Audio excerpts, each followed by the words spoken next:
उनकी सतनाम।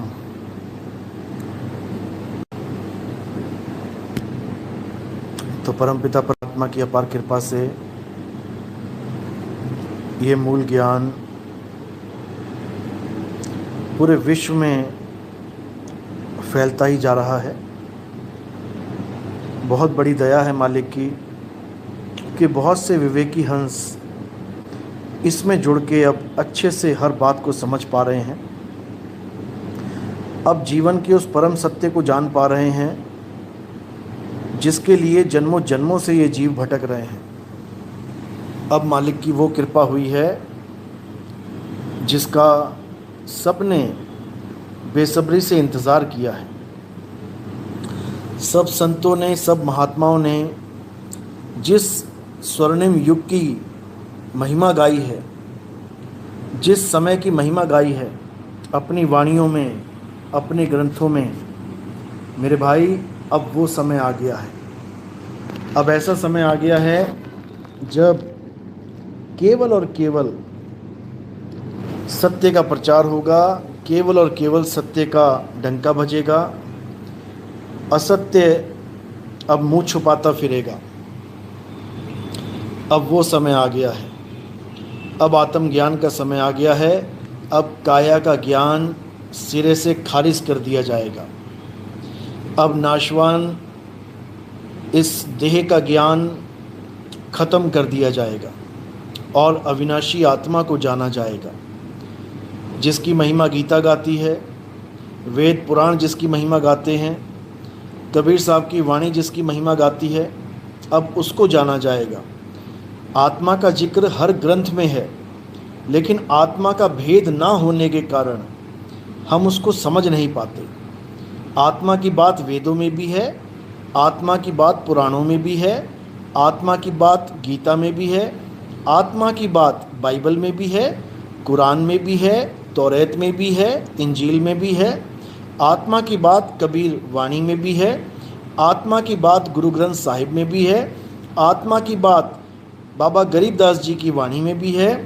हर संत की वाणी में आत्मा की महिमा गाई गई है, लेकिन भेदी गुरु न होने के कारण हम उस आत्मा को नहीं जान पाते। हम भटकते रह जाते हैं काया माया में। हम समझ ही नहीं पाते कि आखिर संत महिमा गा रहे हैं तो किसकी गा रहे हैं। लेकिन अब वो समय आ गया है जब हम सब आत्म ज्ञान को प्राप्त होंगे, आत्म ध्यान में लीन होंगे, आत्म चिंतन में मगन होंगे। अब नाशवान संसार का, नाशवान काया का, नाशवान शक्लों का चिंतन नहीं करना है। समझो, अब गीता के अनुसार अध्याय 3 17वां श्लोक, हे अर्जुन, जो अपनी आत्मा में रमण करते हैं, जो अपनी आत्मा में तृप्त हैं, जो अपनी आत्मा में संतुष्ट हैं, उनके लिए कोई धार्मिक कर्म कर्तव्य लागू ही नहीं होता। अब इस सिद्धांत पे चलना है। अब इस बात को अच्छे से समझना है। पूजा पाठ बहुत कर ली, मंदिर मस्जिद गुरुद्वारे बहुत जा लिए, पत्थर पूजा बहुत कर ली, महामंत्र बहुत जप लिए, सब कुछ कर लिया। अब आत्म ज्ञान की बारी है। अब आत्मा के ध्यान की बारी है। तो जिस पर दया हो जाती है मालिक की, वो इस बात को समझ जाता है, और जिस पर प्रभु की कृपा नहीं हो पाती है, वो इस नाशवान संसार में धक्के खाता है, नाशवान शरीरों के चक्कर में पड़ा रहता है, नाशवान जगत में जन्मों जन्मों के लिए 84 में भटक जाता है। लेकिन जो आत्मा को जान लेते हैं, जो आत्म तत्व को पहचान लेते हैं, उनका जन्म मरण का रोग सदा सदा के लिए ख़त्म हो जाता है। लेकिन ये तब होता है मेरे भाई, जब आपके जीवन में पूर्ण भेदी संत सद्गुरु आते हैं, जो हर भेद को जानते हैं, हर रहस्य को जानते हैं। वही तुम्हें समझा सकते हैं वाणियों के रहस्य, वही तुम्हें समझा सकते हैं खानियों के रहस्य। समझ लो। तो आजकल मैं YouTube पे देख रहा था कि बाबा रामपाल के चेले ये बाबा रामदेवरा की 24 प्रमाण जो ग्रंथ है इसको लेके बहुत उछल रहे हैं कि उसमें लिखा है कि वो जाट होगा और ऐसा होगा वैसा होगा। इनको अभी ABCD भी नहीं पता बाबा रामदेवरा की वाणी की। इनको इतना भी नहीं पता कि जिस अवतार की बाबा रामदेव बात कर रहे हैं वो अवतार है कौन। कभी ग्रंथ अच्छे से पढ़ा हो तब तो समझ में आए। 4 लाइनें उठा के मनमुखी अर्थ करके कुछ भी बोल देते हैं।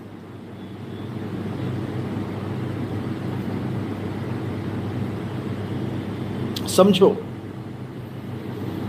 कुछ भी बोल देते हैं, लेकिन ऐसे दाल गलने वाली नहीं। जब तक नितिन दास बैठा है एक एक अज्ञान की धज्जियां उड़ा दी जाएंगी। जब तक नितिन दास बैठा है नील शीर का निबेड़ा कर दिया जाएगा। समझ लो, क्योंकि मेरा काम ही यही है, सत्य और असत्य का निबेड़ा करना। समझ लो। तो बाबा रामदेव की वाणियों में जिस अवतार की महिमा गाई गई है, पहले तो उसका नाम सुन लो, क्योंकि नाम सुनोगे तभी तुम्हें समझ में आएगा कि वहां बात चल किसकी रही है। उस भविष्यवाणी में हीरो है कौन। ये जाट को हीरो बना के बैठ गए निकम्मे। वहां क्या लिखा है, राजकोट नगर कोट नहीं जाट कहासी। वहां लिखा है नगर कोट नहीं जाट कहासी, यानी ना तो नगर कोट और ना ही वो जाट होगा। इन लोगों ने नहीं पढ़कर भी नहीं समझा। जैसे हम कहते दिल्ली ना पूना, इधर ना उधर, ऊपर ना नीचे। तो इन लोगों ने, मूर्खों ने, उस लाइन को समझा ही नहीं कि वो क्या कह रही है। नगर कोट नहीं जाट कहासी, ये सपने में भी इस लाइन का अर्थ नहीं समझ सकते। ये सपने में भी नहीं सोच सकते कि बोला क्या जा रहा है।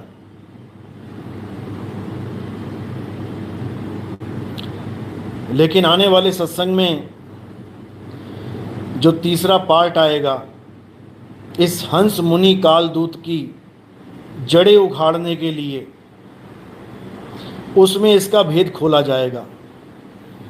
और जिस अवतार की महिमा बाबा रामदेव गा रहे हैं उसका नाम भी दिखाया जाएगा कि वो है कौन।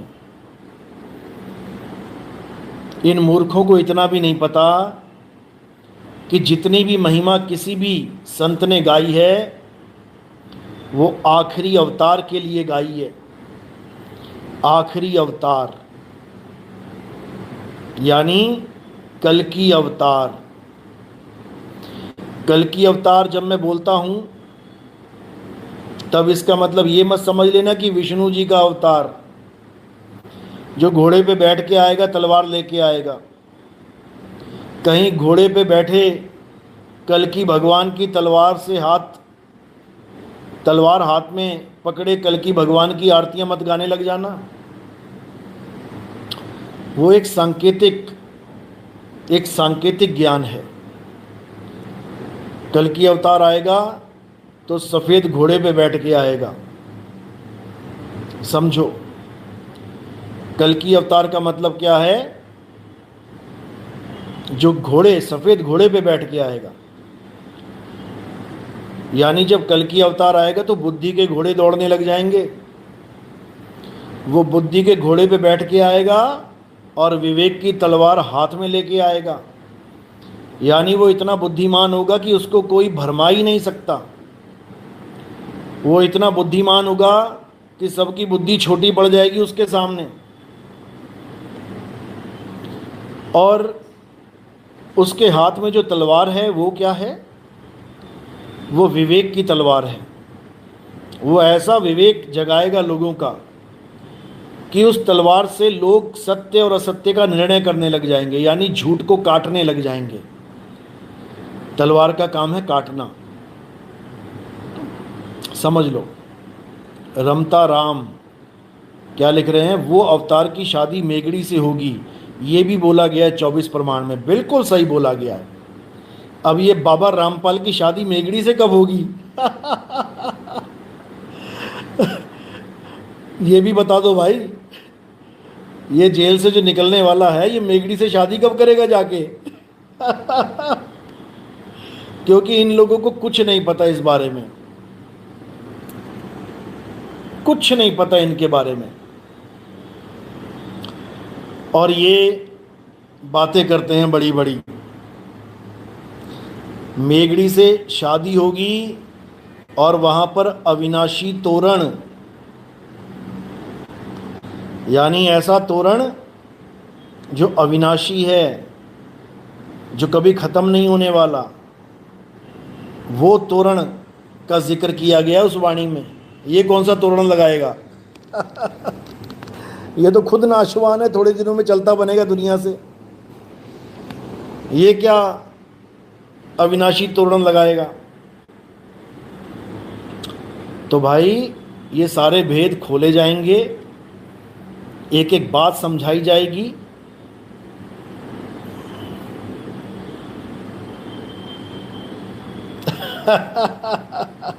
अच्छा, क्या बात है। चिंता मत करो, अच्छे से पोल खोली जाएगी इनकी।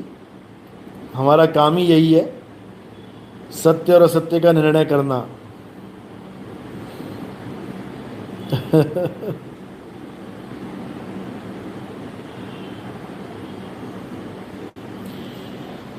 तो जो इनके चेले ये वाणियाँ दिखा दिखा के लोगों को बेवकूफ़ बना रहे हैं, जो हमारी तीसरी वीडियो आएगी वो तहलका मचा देगी, और ऐसे ऐसे भेद खोले जाएंगे, ऐसे ऐसे राज खोले जाएंगे कि इनकी जड़ें हिल जाएंगी। लेकिन वो केवल विवेकियों के लिए होगा सत्संग, अविवेकियों के लिए नहीं, क्योंकि इनकी फौज ज़्यादातर अविवेकियों से भरी पड़ी है, निकम्मों की फौज है ये। इनको विवेक नाम की चिड़िया का पता ही नहीं, विवेक होता क्या है। दिक्कत ये है। तो इनको अच्छे से बताया जाएगा कि आखिर 24 प्रमाण क्या कहते हैं और निःकलंक अवतार का कैसे महिमा गाते हैं, क्योंकि निःकलंक अवतार ही 24 प्रमाण के भविष्यवाणियों में हीरो हैं। और इस रामपाल ने उसको विलन बना दिया है।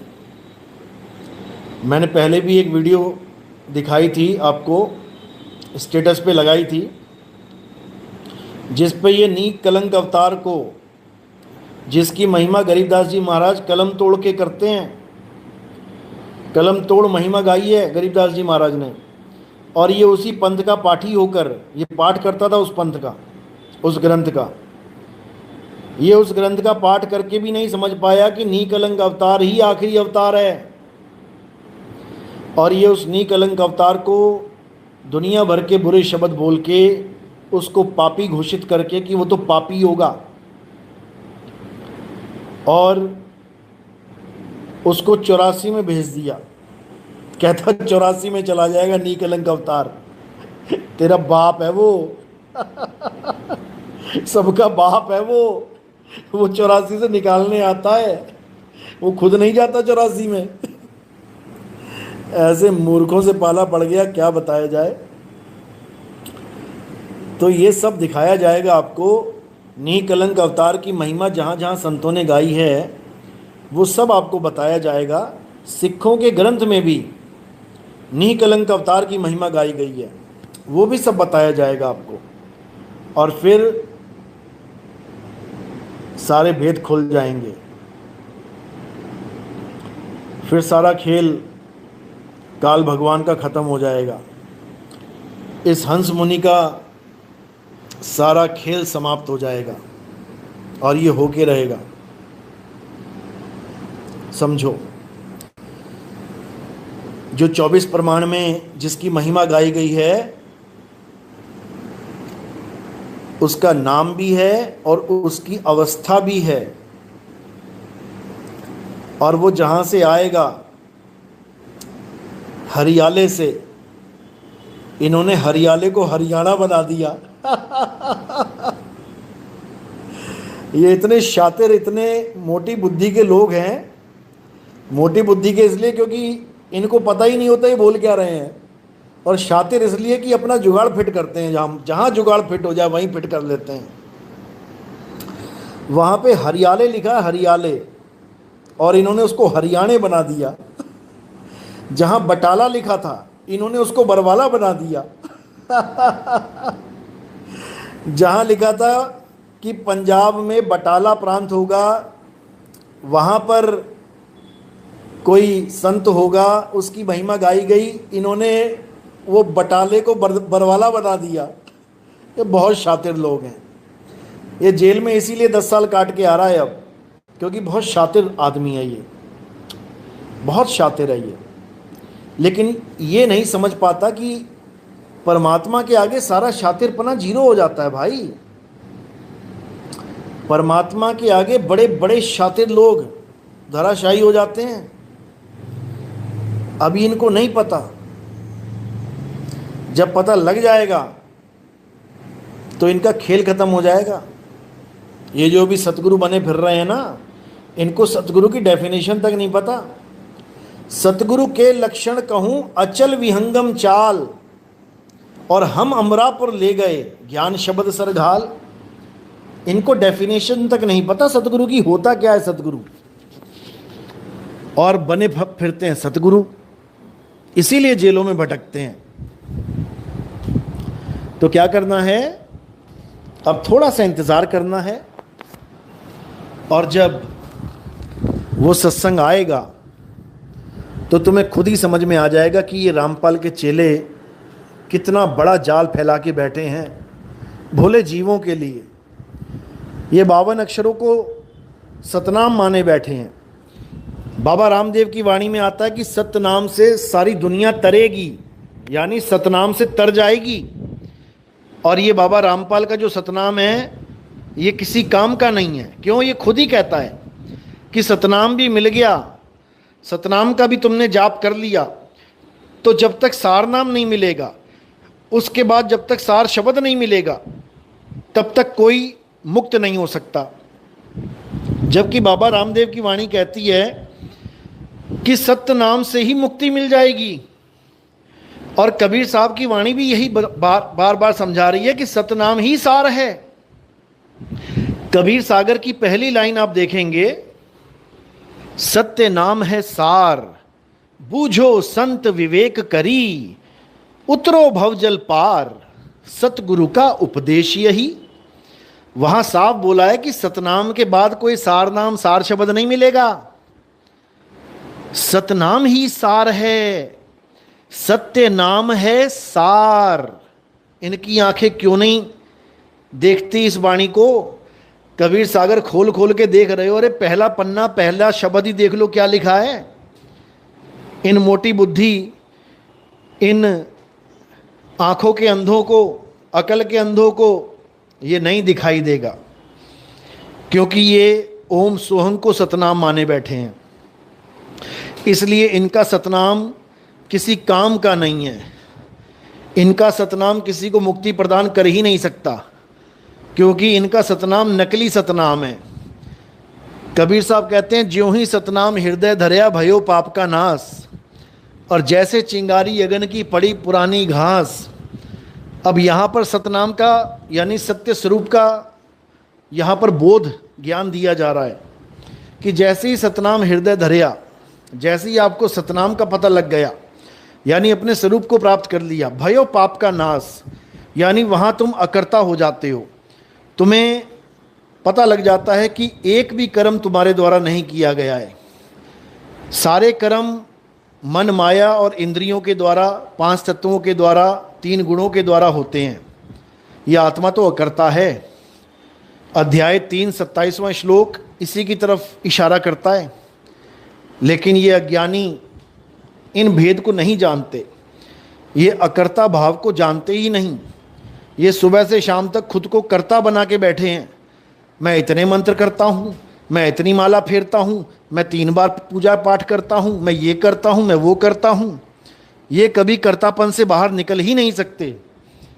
इन्हीं लोगों के लिए बाबा नानक ने बोला है, जब लग जानू मैं हूँ कर्ता, तब लग गर्भ जून में फिरता।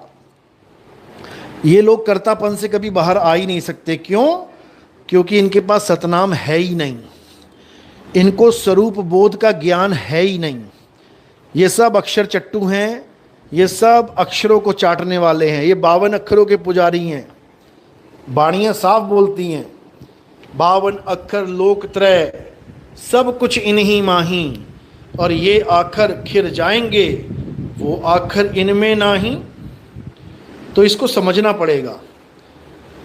वो इसीलिए समझा रहे हैं कि वो आखर इनमें नहीं, वो अक्षर इसमें नहीं है। जिन मंत्रों को तुम जप रहे हो, ये सारे मंत्र क्या हैं? ये कागज कलम के लेख हैं। कागज के ऊपर कलम के द्वारा जो भी लिख दिया गया, कोई भी मंत्र लिख दिया गया, वो लेख में आ जाता है, वो लेख है। और गरीबदास जी महाराज लेख का खंडन करते हैं। कागज और कलम के द्वारा लिखे जाने वाले सारे मंत्रों का खंडन करते हैं। और ये रामपाल गाता भी है अपने मुंह से। हैरानी तो इसलिए होती है। क्या बोलते हैं ये गरीबदास जी महाराज? क्या कहते हैं? 52 अक्षर लेख राम रंग होरी हो। बिल्कुल क्लियर बोल दिया कि 52 अक्षर क्या हैं। ये वो नहीं है जो संस्कृत के मान के बैठे हो तुम।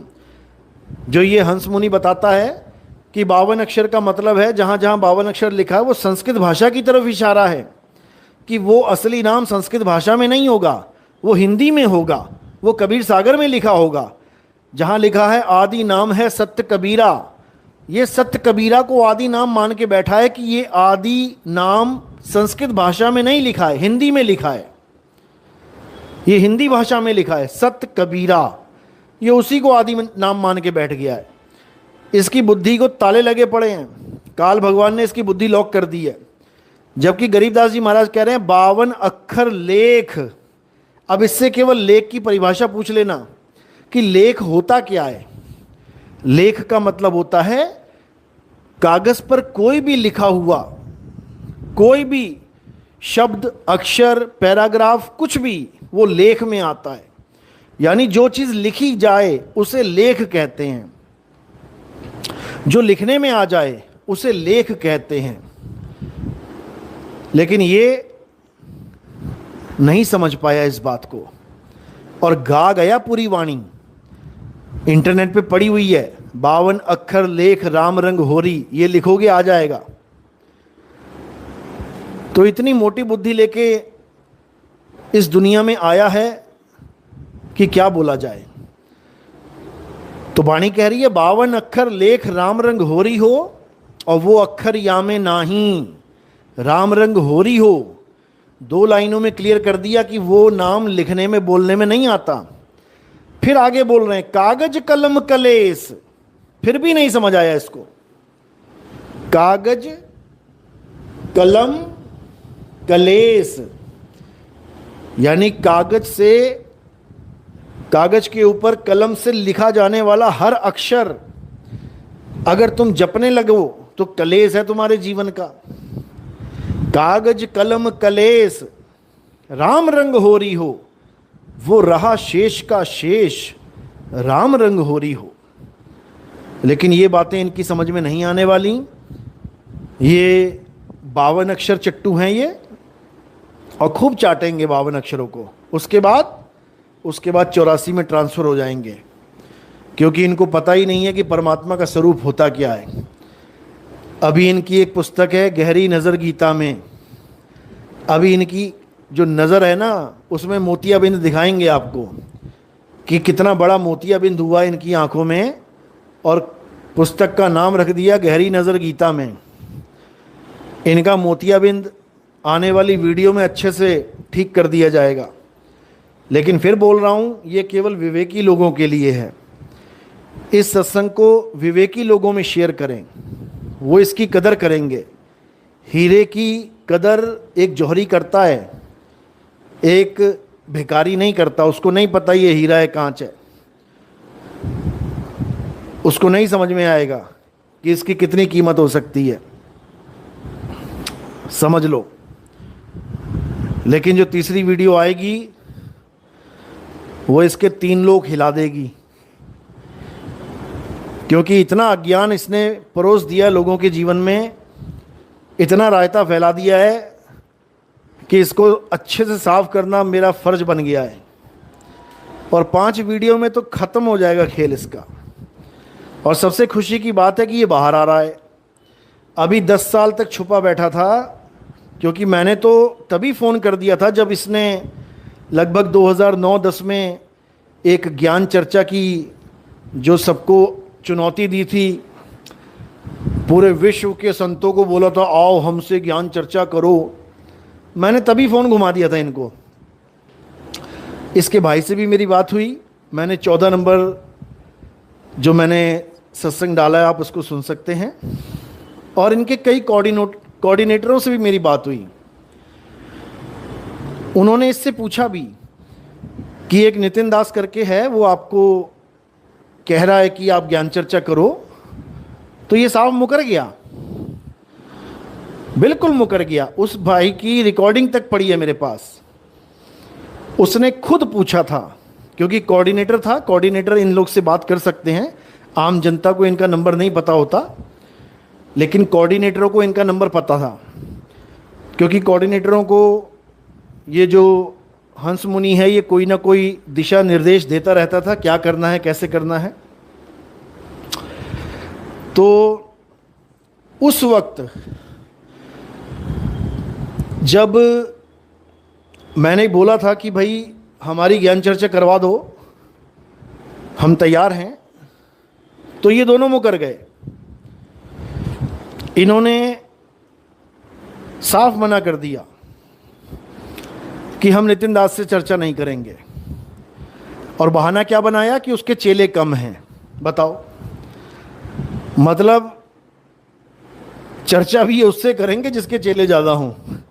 ये चेलों की गिनती से समझते हैं कि हाँ कोई पहुंचा हुआ महात्मा है, कोई ज्ञानी पुरुष है। इनकी बुद्धि देखो। यानी कोई ऐसा दुनिया में एक परम ज्ञानी है जिसने कोई चेला नहीं बनाया, तो ये उसको मूर्ख समझते हैं कि इसका तो कोई चेला ही नहीं है, तो मूर्ख है। जैसे कबीर साहब इस दुनिया में आए थे, उन्होंने जब कोई भी शिष्य नहीं बनाया था और ज्ञान की बात करते थे, तो लोग कहते थे इसका कोई गुरु नहीं है, इसकी बात को हम नहीं मानेंगे। वही हाल इनका है। वो इसलिए नहीं मानते थे कि इसका कोई गुरु नहीं है, और ये इसलिए नहीं मान रहे कि कोई चेला नहीं है। बहुत बुरा हाल है इन लोग का। लेकिन परमात्मा की दया है, अब वो समय आएगा जब लाखों लोगों के सवालों का जवाब देना पड़ेगा। क्योंकि पहले तो रात के अंधेरे में तारों के बीच बैठ के चांद बड़ाई खा रहा था। बेटा अब सूरज उग चुका है, अब सूरज उगा है, अब तेरे लिए ऐसे ऐसे सवाल लेके बैठे हैं लोग, तू आ तो सही। ऐसे ऐसे सवाल दागे जाएंगे कि गुरुवाई करना भूल जाएगा। ऐसे ऐसे सवाल पूछे जाएंगे, बगले झांकता फिरेगा। क्योंकि अब जीव जाग चुका है। अब नितिन दास का संदेश लाखों लोगों तक पहुंच चुका है। अब दाल गलने वाली नहीं है। जैसे नेपाल में भट्टा बैठ गया है, एक भी गली में इनका प्रचार नहीं हो सकता, ऐसा ही भारत देश में होने वाला है। जब गली गली में लोग जाग जाएंगे, हमारे सत्संग सुन के इसका खेल समझ जाएंगे। अमेरिका, कनाडा, जर्मनी, कितने देशों से फ़ोन आते हैं इसके चेलों के। कि नितिन दास जी आपके सत्संग जब से सुन रहे हैं तो पर्दे खुल गए हैं बुद्धि के, इसने तो बर्बाद कर दिया हमें। सिखों को गुरु ग्रंथ साहब सुनने तक का आदेश नहीं है। इसको कहता है गुरु ग्रंथ साहब सुनने चले गए गुरुद्वारे में तो नाम खंड हो जाएगा। गुरुद्वारे में जाके सिखों को लंगर छकने का आदेश नहीं है इसके पंथ में, कि अगर सिख ने लंगर खा लिया गुरुद्वारे में तो नाम खंड हो जाएगा। बताओ, ऐसा बंधन डाल दिया इसने जीवों को कि बस इसकी संगल से बंधे रहें, जो ये बोले वही माने। लेकिन अब ऐसा नहीं होगा भाई, अब ऐसा दिव्य ज्ञान दे दिया जाएगा, अक्षर पार नहीं अक्षर का ज्ञान दे दिया जाएगा कि इसके अक्षरों की धज्जियां उड़ जाएंगी। ये जो अक्षरों की दुकान लगा के बैठा है ना, कि पहला मंत्र भी अक्षर में मिलेगा, दूसरा मंत्र सतनाम भी अक्षरों में है, तीसरा सारनाम भी अक्षर में है, चौथा सार शब्द भी अक्षर में है। इसके अक्षरों का खेल खत्म कर देंगे इस बार। बस देखते जाओ कि होता है क्या। तो परमात्मा की कृपा जब होती है तो ऐसे ही भेद खुलते हैं। कहते हैं बकरे की माँ कब तक खैर मनाएगी। इसी प्रकार अज्ञानी का डेरा ज़्यादा दिन नहीं चलता, बहुती देर ना चलता डेरा साध पखंडी दा। तो ज़्यादा दिनों का खेल नहीं है। बच्चा बच्चा जाग चुका है, बच्चा बच्चा समझ चुका है कि अक्षर और नियक्षर में फ़र्क क्या होता है। अब बस आगे देखो खेल होता क्या है, और इसको बाहर आना है। ये मालिक की मौज है, क्योंकि इसके आने मात्र से लाखों लोग जागेंगे, क्योंकि इससे सवाल करेंगे और इसके पास जवाब नहीं होगा। ये आनाकानी करेगा, क्योंकि अभी तो छुपा बैठा है सवालों से। जब खुले में आ जाएगा तो लोग इससे सवाल पूछेंगे कि नितिन दास ने ये वाणी दिखाई और ये वाणी दिखाई, इसमें लिखा है कि अक्षरों में नहीं है, उसका कोई आदमी औरत का स्वरूप नहीं है। फिर देखना इसकी कैसे जुबान लड़खड़ाएगी इसकी। और अभी तो लोगों को पता ही नहीं है कि ये पहले क्या सत्संग करता था और बाद में क्या करने लगा। पहले इसके सत्संग की रिकॉर्डिंग हमारे पास पड़ी है 20 साल पुरानी।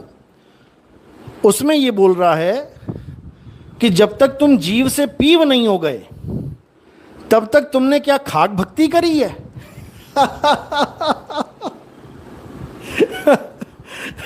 ये मैंने महाराष्ट्र में एक भगत को सुनाई थी ऑडियो। उस भगत को मैंने पहले बहुत समझाया, भाई जीव से पीव होना हमारे जीवन का लक्ष्य है। तो वो कहता नहीं नहीं नहीं, हम पीव कैसे हो जाएंगे, हम पीव नहीं हो सकते। मैंने कहा तू होना चाहता है कि नहीं? कहता नहीं, मैं होना भी नहीं चाहता। फिर मैंने रामपाल जी की वीडियो सुनाई ऑडियो, जिसमें वो कहते कि अगर जीव से पीव ही नहीं हुआ तो क्या खाक भक्ति करी। फिर उसका मुंह देखने वाला था। उसका मुंह ऐसा लटक गया। मैंने कहा देख ले, तेरा गुरु कह रहा है कि जीव से पीव नहीं हुए तो क्या खाक भक्ति करी। अब बता जीव से पीव होना चाहता है क्या? उसके बाद तो बेचारा ऐसा मुंह बंद हुआ कि उसके बाद बस सुनता ही चला गया, सुनता ही चला गया, क्योंकि पता लग गया कि अज्ञान में जी रहा था। पता लग गया कि अधूरा ज्ञान लेके बैठा हूं मैं। उसके बाद उसने सब कुछ समझना शुरू कर दिया। फिर हमारे भंडारे भी, लंगर भी छक के गया वो। वरना रामपाल जी वाले पानी तक नहीं पीते किसी और गुरु के चेले के घर में। वो हमारा भंडारा भी करके गया हमारे सत्संग में। इतनी जागृति हो गई उसको। तो मालिक की दया होती है, मालिक के जीव हैं सब।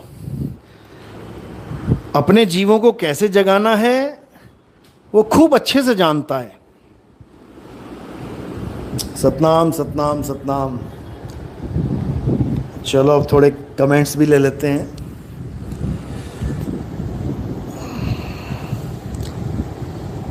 सूरज कुमार साहिब बंदगी सतनाम, दिनेश कुमार सतनाम, शिव नारायण चौपाल, हेमंत भाई जय सतनाम, दीपक मानकपुरी साहिब बंदगी सतनाम, रतिलाल, मुनिंद्रा, रेखा मित्तल, जयंत महंत, सतनाम, कमल गोस्वामी, जय सतनाम।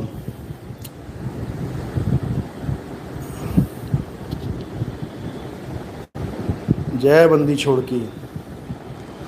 रमता राम, मालिक लेकिन ये अब सत्संग नहीं कर पाएंगे। सत्संग अब क्या करेंगे, अब सत्संग बचा ही नहीं है इसके पास। हाँ, इसको थोड़ा, मेरे ख्याल से ये भी आदेश हुआ है कि कहीं पर भी जहाँ इकट्ठ होगा कोई सत्संग या कोई ऐसा, वहाँ पर ये जा नहीं सकता। अगर दिखाई देगा तो इसके ऊपर कार्रवाई हो जाएगी। ऐसा भी एक नियम आया है, देखो कितना फॉलो करता है,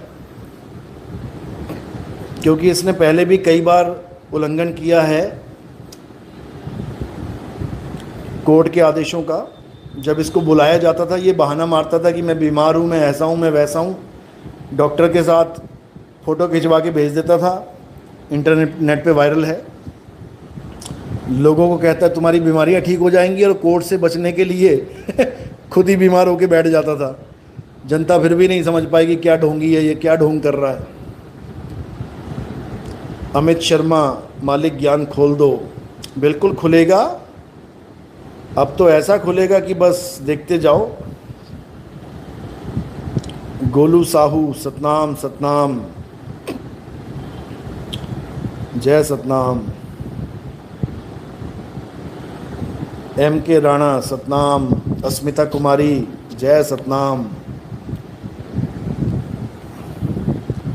यूकेसी, साहिब बंदगी, सतनाम।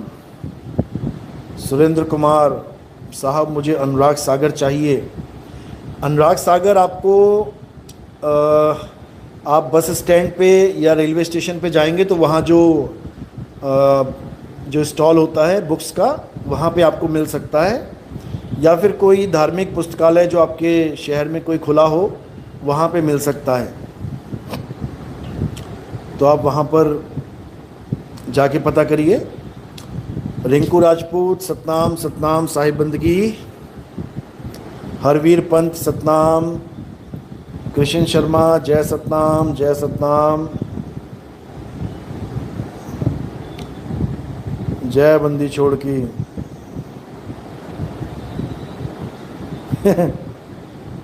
अच्छा,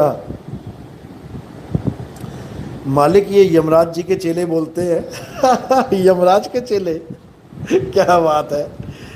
मालिक ये यमराज के चेले बोलते हैं कि नानक साहब ने ग्रंथ में बोला गया है 8 का मतलब है रामपाल जी की उम्र 78 साल की होने वाली है। वही मर्द का चेला है। उनको बोलो 78 बोला है, 75 नहीं बोला है। 75 में कैसे बाहर आ गया फिर, वाणी में भी मिलावट। तो 75 ही लिख देते। कितने बड़े बेवकूफ़ हैं ये लोग, कितने बड़े जाहिल हैं ये लोग, कसम से हद कर दी इन लोगों ने। 78 का 78 लिखना ही क्यों पड़ा, अगर 75 में आना था तो। बताओ, इन लोगों को कभी सपने में भी नहीं पता लग सकता कि ये 78 क्या है।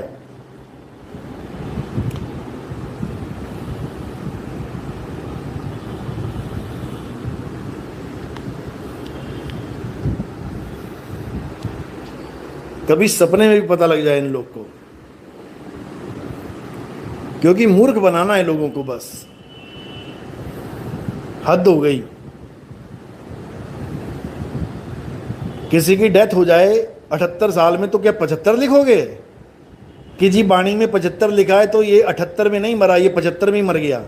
क्या बच्चों वाली बातें हैं, मतलब हद होती है बिल्कुल। अरे 78 का मतलब 78 होता है, 75 नहीं होता है।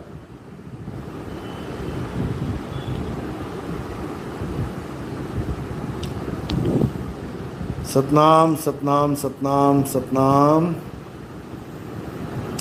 जय सतनाम। राणा,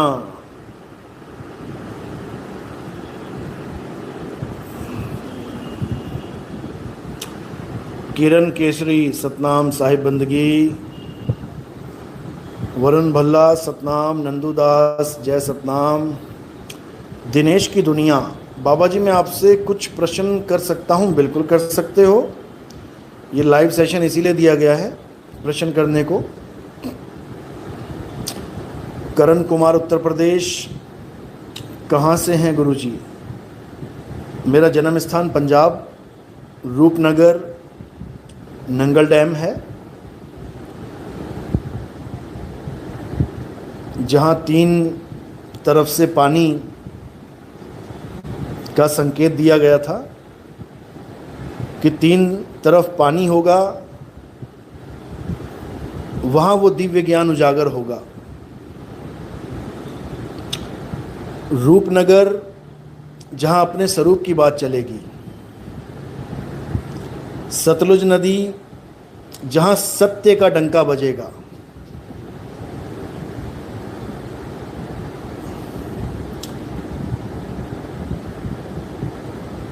रूप किशोर कौशल दास, गुरुजी तबाही का मंजर शुरू हो गया है। बिल्कुल हो गया जी, अभी आगे आगे देखो। अब तो हर हफ्ते तुम्हें कुछ ना कुछ बढ़िया चीज़ मिलेगी। जीवों को जगाने का यही एक रास्ता होता है। देखो कैसे कोरोना आया था, भगदड़ मच गई थी, सब जीवन मृत्यु की बातें करने लग गए थे, अच्छे अच्छे संदेश पास करने लग गए थे। कोरोना चला गया, फिर वही भ्रष्टाचार, फिर वही घपलेबाजी, फिर वही बेवकूफ़ियाँ, फिर वही दंगे फसाद, फिर वही पाप कर्म। तो वो तो ट्रेलर था भाई। मैंने 2018 से समझाना शुरू कर दिया था कि बहुत समय आने वाला है, वो समय आने वाला है जिसको युग परिवर्तन कहते हैं। और जब युग परिवर्तन होता है तो गिने नहीं जाएंगे इतने लोग मरते हैं।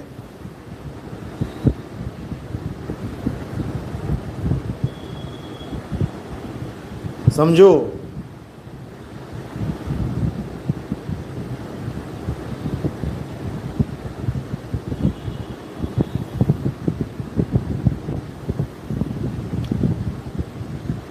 समझदार हो तो समझ जाओगे।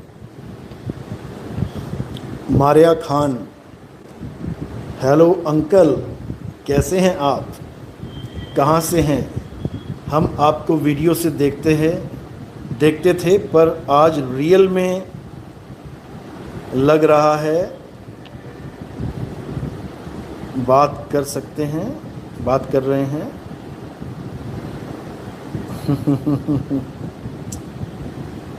हमको लग नहीं रहा, रियल में आपको लाइव देख रहे हैं। यकीन नहीं हो रहा है? अच्छा, नहीं, आप बिल्कुल लाइव देख रहे हो और लाइव सुन रहे हो। मारिया खान, बहुत अच्छी बात है। हमारे सत्संगों से मुस्लिम भाई भी जुड़े हैं, बहुत अच्छी बात है। क्योंकि हमारा लक्ष्य क्या है? हिंदू, मुस्लिम, सिख, ईसाई सबको एक कर देना। इस दुनिया में धर्म के नाम पे जितना भी अज्ञान फैला है, उस अज्ञान को ख़त्म कर देना।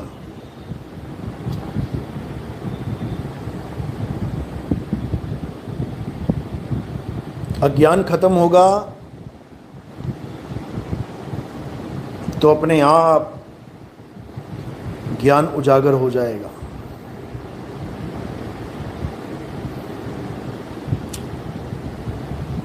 सतनाम सतनाम सतनाम।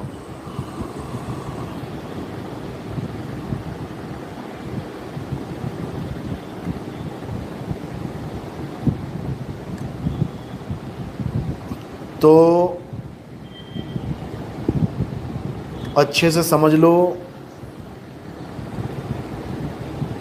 कि अब जीवन का एक ही मकसद होना चाहिए, इस नाशवान संसार से सदा के लिए मुक्ति। इसके अलावा और कोई मकसद नहीं होना चाहिए। और सिमरन कैसे होना चाहिए? जैसे पनिहारिन अपने घड़े को याद करती है। पनिहारिन के सिर पे घड़ा होता है, 24 घंटे चला दो, 24 घंटे याद रखती है। बस ऐसे ही सिमरन करो, मालिक को याद करो।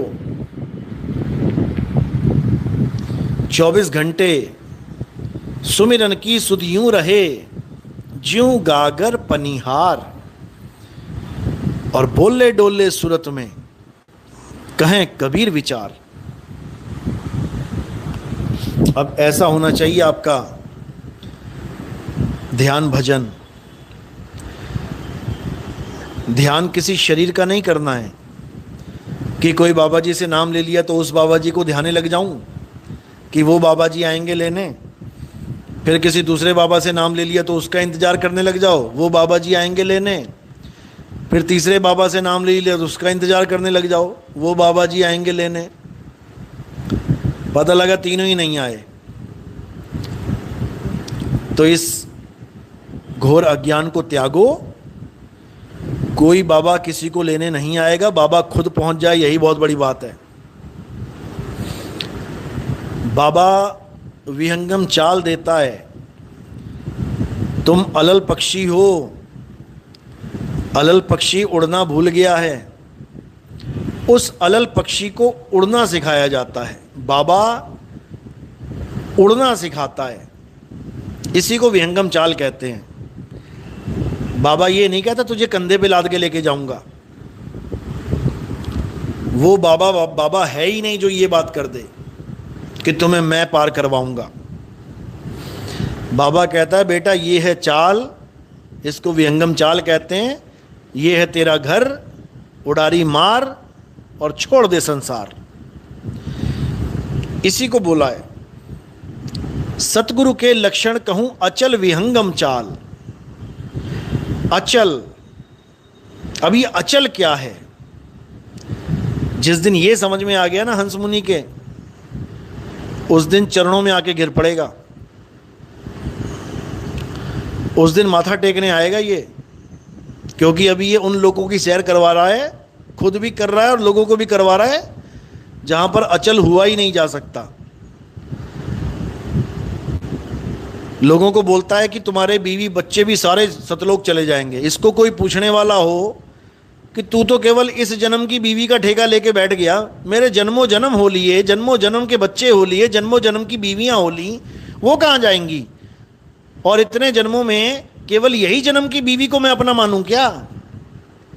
इसी जन्म के बच्चों को अपना मानूं क्या? अरे पिछले जन्म वाले बच्चे मेरे नहीं थे, तो ये बच्चे और ये बीवी मेरी कहां से हो गई? अभी शरीर छूट जाए तो यही बीवी किसी और की बीवी बन जाएगी, किसी और से शादी कर लेगी। फिर क्या ये मेरे साथ रहेगी सतलोक में? इतना भी नहीं समझते ये अज्ञानी, और बातें बड़ी बड़ी। बताओ, 18 साल की लड़की की शादी हुई, इस हंस मुनि के चेले के परिवार में चली गई। मियाँ बीवी दोनों ने नाम ले लिया, दोनों पे मोहर लग गई, सतलोक जाएंगे, मियाँ बीवी इकट्ठे रहेंगे वहाँ पे। लड़के का एक्सीडेंट हो गया, मर गया। घर वालों ने उस लड़की की शादी किसी और से कर दी, क्योंकि अभी छोटी सी उम्र है, अकेली कहाँ रहेगी इतना। अब उस लड़के ने भी बीवी के कहने पे इस बाबा से नाम दीक्षा ले ली। अब ये मियाँ बीवी हो गए। अब एक तो मर गया, वो तो सतलोक पहुंच गया, और उसकी बीवी यहाँ दूसरा कसम बना के बैठ गई। अब दूसरा पति जाएगा इसको लेके, तो दोनों लड़ेंगे कि नहीं लड़ेंगे आपस में कि ये मेरी बीवी है, ये मेरी बीवी? बताओ, ये तो बाबा का सिद्धांत है। ये बाबा सतलोक में भी लड़वाएगा दोनों को। यहां तो लड़ेंगे, वहां भी लड़वाएगा ये। अरे भाई, सतलोक में काया माया पिंड न प्राणा कुछ होता ही नहीं है, इसको कौन समझाए। ऐसी ऐसी वाणियां हैं गरीबदास जी महाराज की, जिसमें उन्होंने खंडन कर रखा है कि वहां पर, यानी परमात्मा के यहां काया माया का काम ही नहीं है। पर नहीं समझ में आ रहा इसको। एक वाणी में तो यहां तक बोल दिया, बड़ा ट्रेंडिंग में था उस वक्त।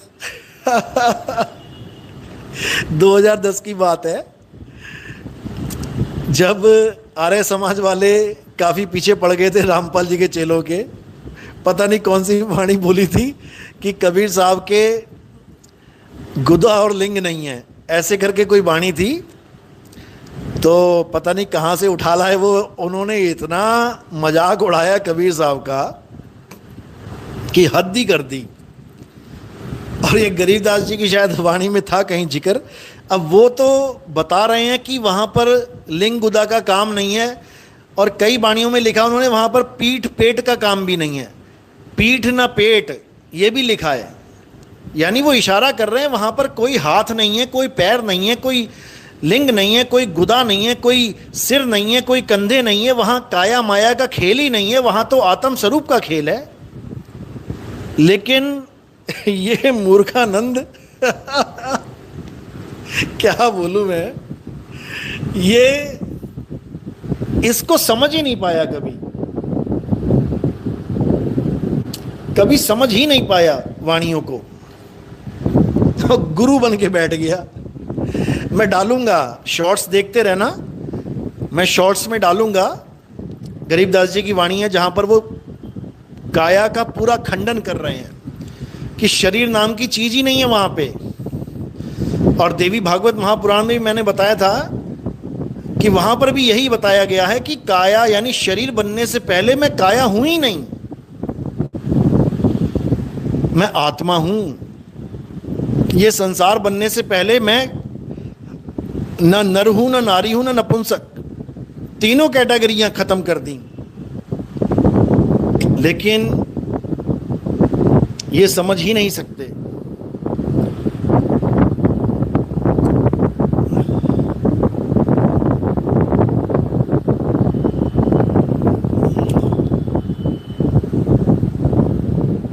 ये बेटा तुम्हारे बस की बात नहीं है, जो तुम लिख रहे हो उसको समझना।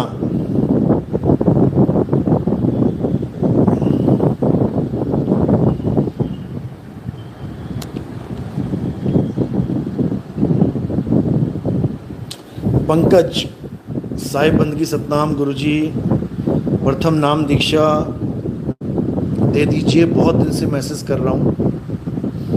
कोई बात नहीं, आप एक काम करो,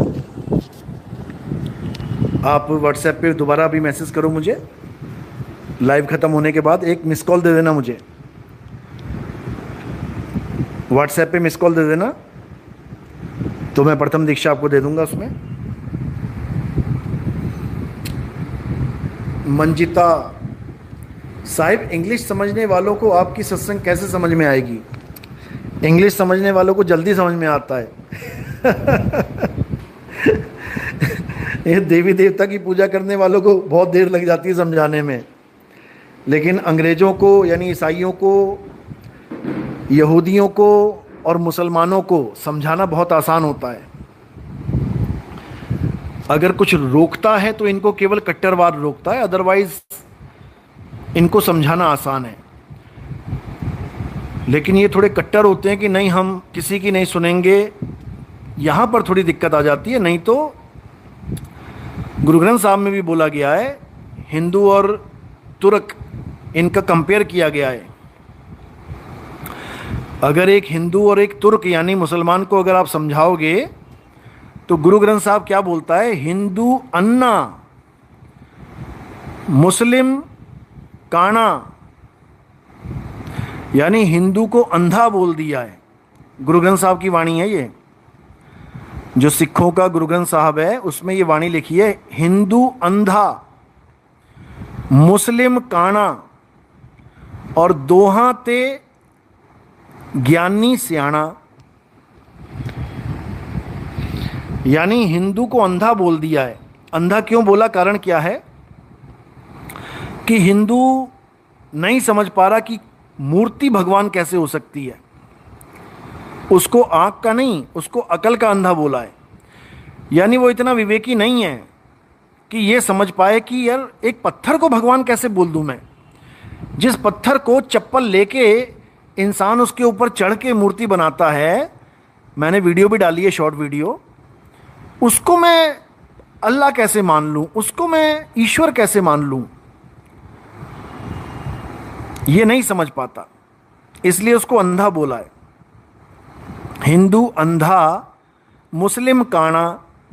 जो मुस्लिम है उसको काना बोला है। काना क्यों बोला है? क्योंकि काने की एक आंख ठीक होती है और एक खराब होती है इसलिए मुस्लिम को काना बोल दिया। क्यों? कारण क्या है कि मुस्लिम इतना तो समझ रहा है कि कोई बुत यानी कोई मूर्ति भगवान नहीं हो सकती। आधा ज्ञान तो समझ गया, लेकिन वो उस अनुभव को नहीं जान पा रहा है जिसको खुदा बोला गया है। यानी वो केवल अक्षरों को पकड़ के बैठ गया है।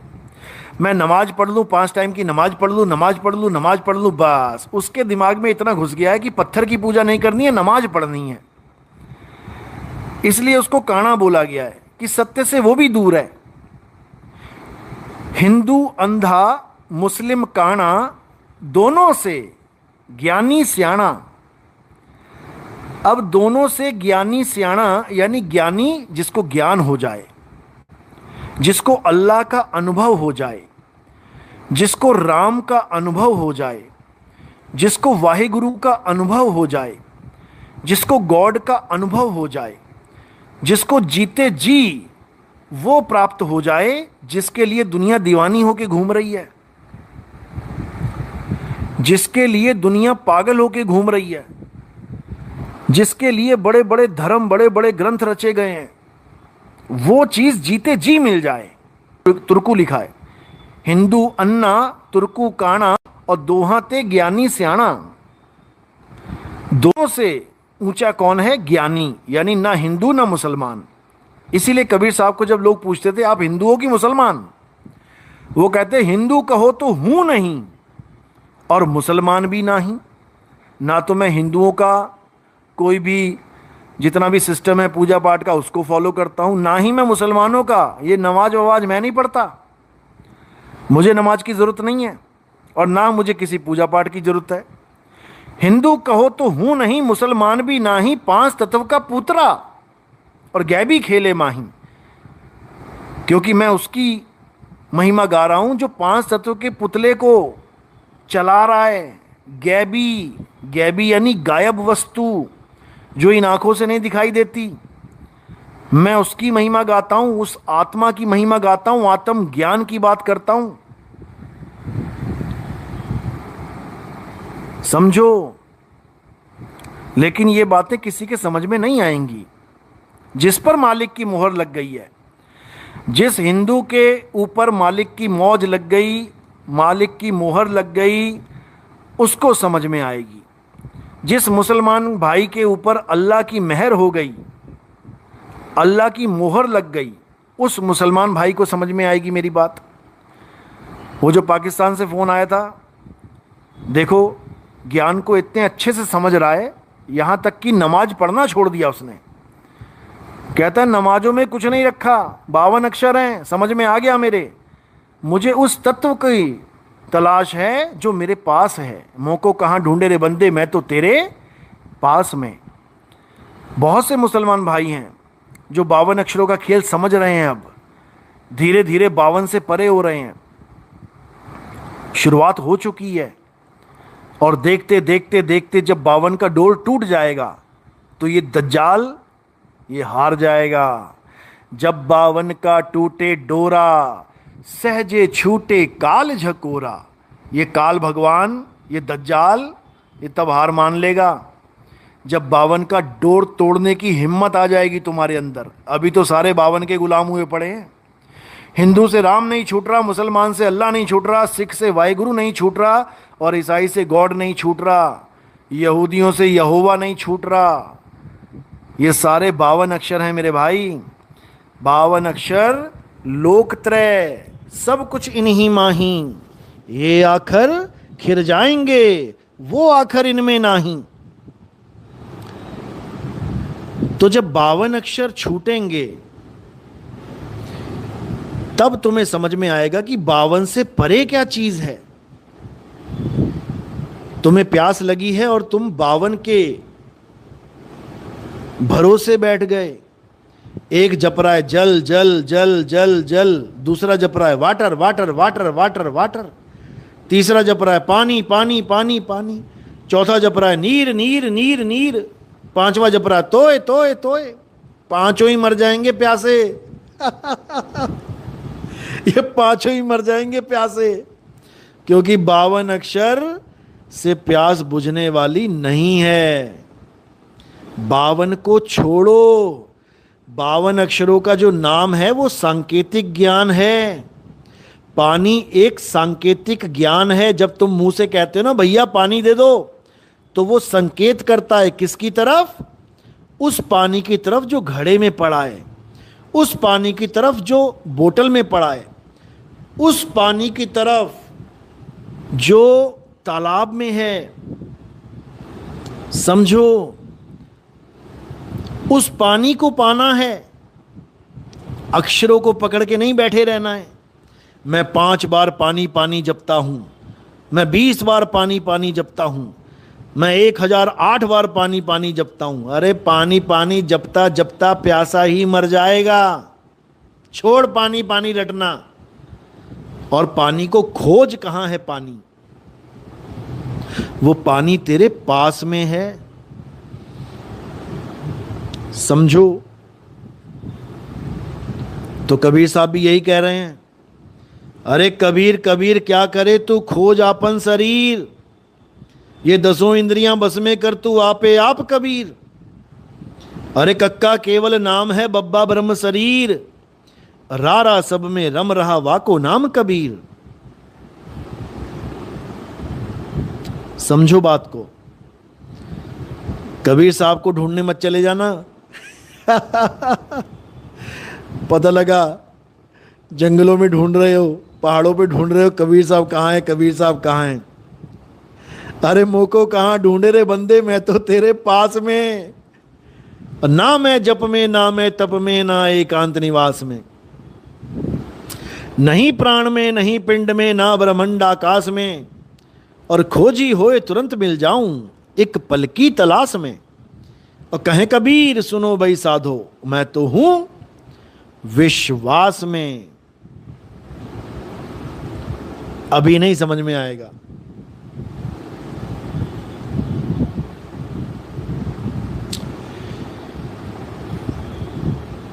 तो ठीक है, मालिक की कृपा होगी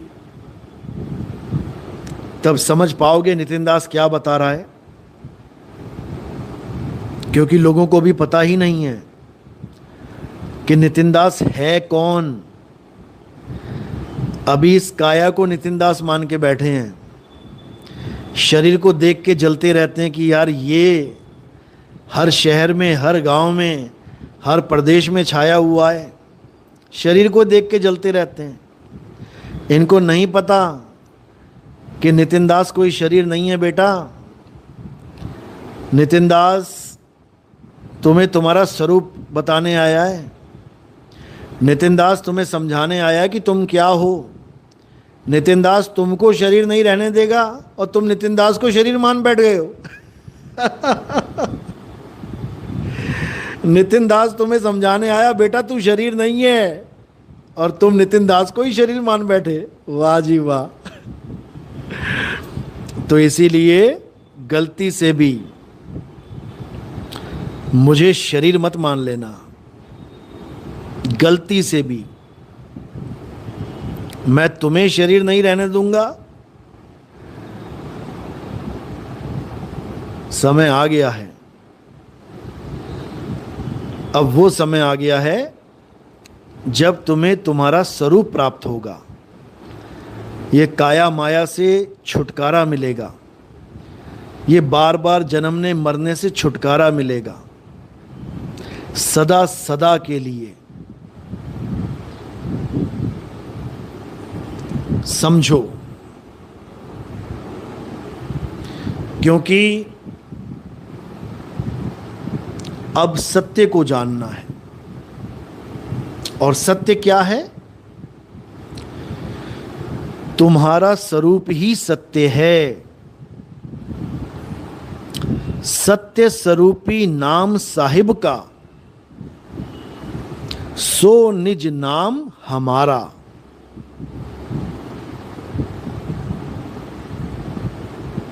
समझो,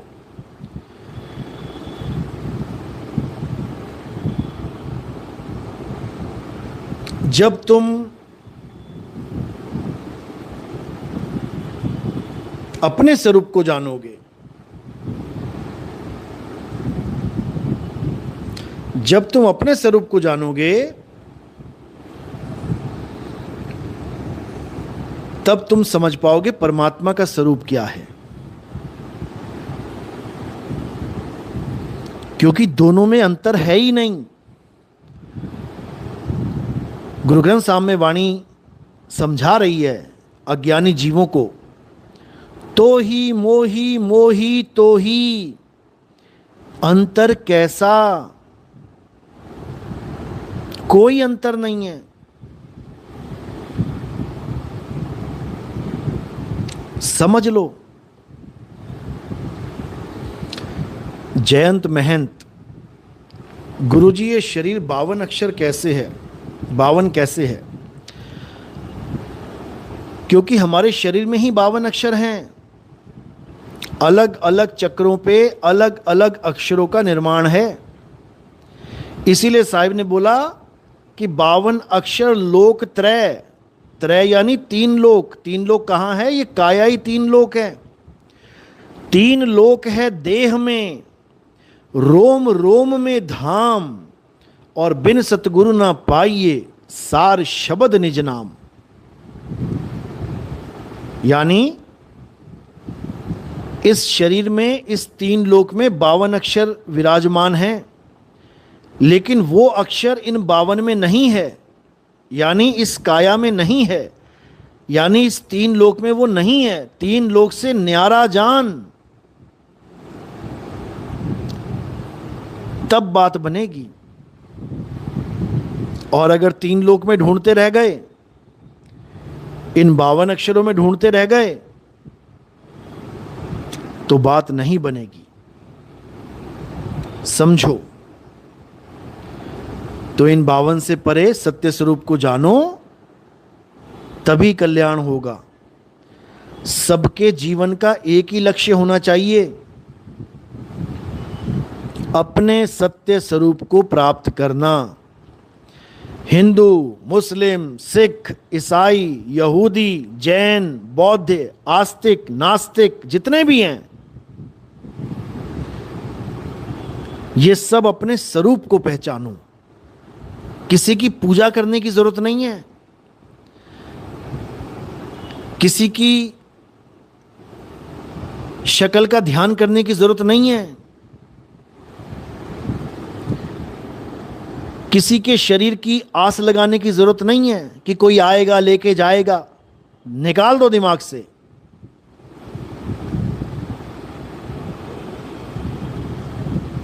और क्या करना है? अपने स्वरूप को जानो, क्योंकि तुम्हारा परमात्मा तुम्हारे स्वरूप में स्थित है। ज्यों तिल माही तेल है, ज्यों चकमक में आग, और तेरा साईं तुझ में है, जाग सके तो जाग। मेरा साईं किसी सतलोक में नहीं बैठा है कि सतलोक में साईं बैठा है, थोड़े दिनों बाद सतलोक छोड़ के अलख लोक की तरफ रवाना हो जाओगे। ये हंस मुनि तुम्हें सतलोक में भी नहीं टिकने देगा, फिर अलख लोक लेके जाएगा, वहां अलख पुरुष बैठा होगा। 4 दिन वहां रहोगे, फिर बोर हो जाओगे, फिर कहेगा और आगे चलो, फिर अगम लोक को ले जाएगा ये काल का दूत, फिर अगम पुरुष मिलेगा, फिर 4 दिन वहां धक्के खाओगे, फिर वहां बोर कर देगा, फिर कहेगा और आगे चलना है अनामी लोक में, फिर वहां एक अनामी पुरुष बैठा होगा, फिर उसके चवर कर ढुलवाएगा तुमसे, नौकर बना देगा तुम्हें, चवर करते रहो सारा दिन, क्योंकि ये अज्ञान से भरे पड़े हैं। ये सब माया का खेल है। बताओ, वहां चंवर करेंगे, वहां भी चंवर होता है, वहां भी गर्मी लगती है। किसी को चंवर किया जाता है, जिसको गर्मी लगे उसको चंवर किया जाता है। महाराज को चंवर किया जाता था, तब पंखे नहीं थे ऊपर चलने वाले, हाथों से पंखा किया जाता था, हाथों से चंवर किया जाता था, ताकि महाराज को मीठी मीठी हवा आती रहे ताकि पसीना ना आए महाराज को। ये सतलोक में भी चवर करवाएगा, अलग लोक में भी चवर करवाएगा, अगम लोक में भी, अनामी लोक में भी। परमात्मा को गर्मी लग रही है वहां पे, तुम चवर करोगे जाके वहां पे। ऐसे मूर्ख लोग हैं, क्या बताया जाए। इसलिए इस माया के खेल को छोड़ो और इंद्रियतीत ज्ञान को पकड़ो। जहां हाथ नहीं है, पैर नहीं है, आंख नहीं है, कान नहीं है, जहां पीठ नहीं है, जांग नहीं है, जहां लिंग गुदा नहीं है, वहां चलो। इस काया माया को यहीं छोड़ दो, समझ लो। वहां इंद्री का कोई काम ही नहीं है। कबीर साहब ने तो इशारा बहुत जगह किया। आप देखोगे जहां कबीर सागर में वृतांत आता है कि हमने पहली स्त्री बनाई जिसने हाथ खड़ा किया था, काल भगवान की बात सुन के कि मेरे साथ चलो, कौन चलना चाहता है। तो उसने, जो आदमी था, उसने हाथ खड़ा किया, उस आदमी को औरत बना दिया कबीर साहब ने। अब देखो वहां पर लीला क्या करी परमात्मा ने। वाणी तो लिख दी है, लिखवा दी धर्मदास से कि लिखो ऐसे ऐसे हुआ, लेकिन देखो बीच में कितनी बड़ी एक सांकेतिक ज्ञान दे डाला कि स्त्री तो बनाई लेकिन उसके भग द्वार नहीं बनाया। ये वहां दर्ज है और ये रामपाल ने बोला भी है अपने सत्संगों में, इनकी गीता में, इनकी जो ग्रंथ है उसमें लिखा भी है, ज्ञान गंगा में। अब परमात्मा से इतनी बड़ी भूल कैसे हो गई? काल के लिंग बना दिए और स्त्री के भग द्वार नहीं बनाया। अरे पहले वो आदमी था तो कम से कम उसका लिंग ही रहता वहां पे, वो भी गायब कर दिया। फिर कहते हैं काल भगवान ने अंगूठे के नाखून से वो भग द्वार बनाया। बताओ, अरे परमात्मा ने संकेत दे दिया कि ये कहानी सुना रहा हूं मैं, ये कहानी है, सत्य नहीं है ये।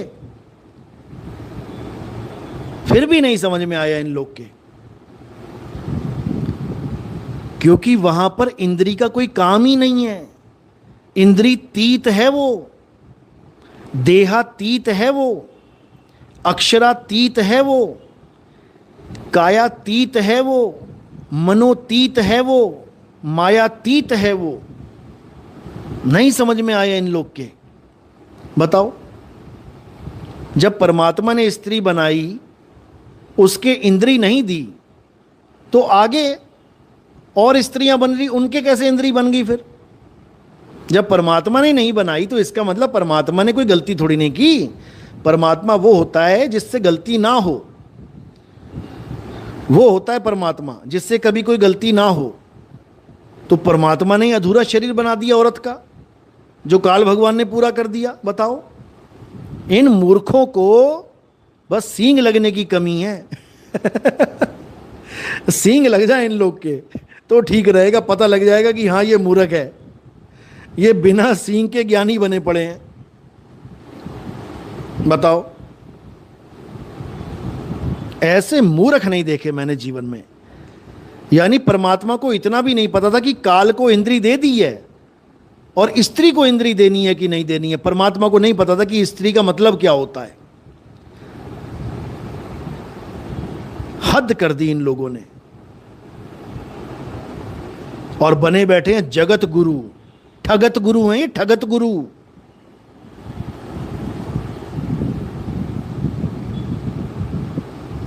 इतने बड़े मूर्ख हैं ये, और इनको कोई ज्ञान समझाए तो इनको लगता है दुश्मन है मेरा।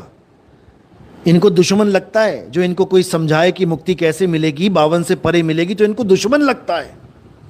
ऐसे मूर्ख हैं ये लोग। और अगर परमात्मा ने पहला इंसान जो आदमी था जिसको औरत बना दिया, चलो ठीक है, काल भगवान ले गया, तो फिर वहां पे बाकी लोगों को औरतें क्यों बनाया परमात्मा ने? ये कहते हैं वहां पे हंस और हंसनी है, हंस हंसनी यानी आदमी और औरत हैं। तो और पहली औरत तो परमात्मा ने इसलिए बनाई कि काल भगवान के बहकावे में आ गया वो आदमी जिसने पहला हाथ खड़ा किया उसको औरत बना दिया। वो तो सजा मिल गई उसको कि तूने पहला हाथ खड़ा किया, चल तू औरत बन जा। औरत भी अधूरी बनाई, तो बाकी को औरत बनाने का क्या मतलब रह गया? हैं? अगर वहां पे बाकी औरतें भी होंगी तो वो भी बिना इंद्री वाली औरतें होंगी। जब परमात्मा इंद्री बनाता ही नहीं है, नहीं तो पहली औरत के बना देता। तो जब वहां पे इंद्री है ही नहीं औरत के, तो वहां औरत क्यों कहला रही हैं वो? और ये कहते हैं वहां सृष्टि होती है भोग से भी और शब्द से भी। इनसे मिलो जाके, वहां भोग से भी सृष्टि होती है। सतलोक में भोग भोग के भी गर्भ धारण किया जाता है। बताओ, परमात्मा ने इंद्री नहीं बनाई और ये पता नहीं कौन सी दुनिया बना के बैठे हैं सतलोक में। ऐसे मूर्ख लोग हैं कि क्या समझाएं इनको। लेकिन खैर, अब समय आ गया है जीवों के जागने का। अब ऐसा जगाया जाएगा, ऐसा जगाया जाएगा कि दोबारा कोई सुला नहीं पाएगा। मैं कहता हूं जागत रहियो और तू जाता है सोई रे, तेरा मेरा मनवा कैसे एक होई रे। तो अब सोने नहीं देंगे भाई, अब ऐसा जगा देंगे कि जागने के बाद तुम खुद कहते फिरोगे जागते रहो, जागते रहो, दूसरों को जगाओगे तुम्हें ऐसा जागृत बना देंगे। तो चलो आज का सत्संग यहीं समाप्त करते हैं। बहुत क्लास लग गई आज। और जो दिल्ली का सत्संग है 12 तारीख को, जो आना चाहता है आ सकता है। जो नंबर दिया है उस पर संपर्क करें। बिना फ़ोन किए कोई नहीं आएगा। और 21 अक्टूबर दिवाली का दिन गाज़ियाबाद में प्रोग्राम रखा गया है। जो नाम दीक्षा लेना चाहते हैं, जो सत्संग में शामिल होना चाहते हैं, वो संपर्क करके ही आएं, जो नंबर दिया गया है। और जो पंजाब में बाढ़ की स्थिति बनी हुई है, जो भगत वहाँ पर सेवा देना चाहते हैं, तन की, मन की, धन की, वो संपर्क कर सकते हैं गोपाल जी से। हमारे शिष्य हैं गोपाल जी, जो पंजाब में बाढ़ पीड़ितों की सेवा में तत्पर हैं। आप उनका नंबर लिख लें। जो भी जाना चाहता है वो जा सकता है, क्योंकि मानव सेवा ही, कहते हैं नर सेवा ही नारायण सेवा है। तो नंबर लिखें।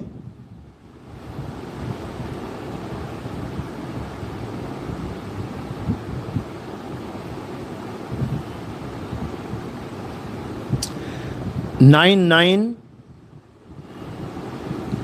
144 13936। हिंदी में भी सुन लें, 9914413936। ये नंबर आप स्क्रीन पे टाइप कर दो ताकि सब लोगों तक पहुंच जाए। स्क्रीनशॉट ले लेना नंबर का। और जो भी पंजाब क्षेत्र में बाढ़ पीड़ित जो हैं लोग, जो भी सेवा में जाना चाहता है, वो इनसे संपर्क करें और मालिक के जीवों की सेवा करें, बिना ये देखे कि वो हिंदू है कि मुसलमान है कि सिख है कि ईसाई है। क्योंकि हमारी जो KGF है वो धर्मों से ऊपर है, वो जात पात से ऊपर है, वो इन सब बंधनों से ऊपर है। वो मानवता की सेवा करने वाली फौज है KGF, जिसे कबीर गुरु की फौज भी कहा जाता है, कल की कृष्ण गुरु की फौज भी कहा जाता है, कर्ता पुरुष गुरु की फौज भी कहा जाता है, कादिर करीम गुरु की फौज भी कहा जाता है, किंग क्राइस्ट गुरु की फौज भी कहा जाता है। ये सब धर्मों की एक फौज है। ये सब धर्मों को एक समान मानती है। ये सब धर्मों का सम्मान करती है। सब धर्मों के जीवों को अपना भाई मानती है। किसी के साथ भी हमारी फौज भेदभाव नहीं करती। ये कबीर गुरु की फौज है। ये उस मालिक की फौज है जिसको निःकलंक अवतार बोला गया है। संतों ने जिसकी महिमा गाई है। ये सबके लिए समान, सबके लिए एक दृष्टि से, एक नज़र से, बिना भेदभाव के कार्य करती है। तो जो भी पंजाब में जाना चाहता है बड़े शौक से जा सकता है और सेवा कर सकता है। मानवता की सेवा ही सबसे बड़ी सेवा है। तो ठीक है, अब लाइव सत्संग समाप्त करते हैं। अब कल मुलाकात होगी। तब तक के लिए साहिब बंदगी सतनाम। जय बंदी छोड़ की जय सतनाम।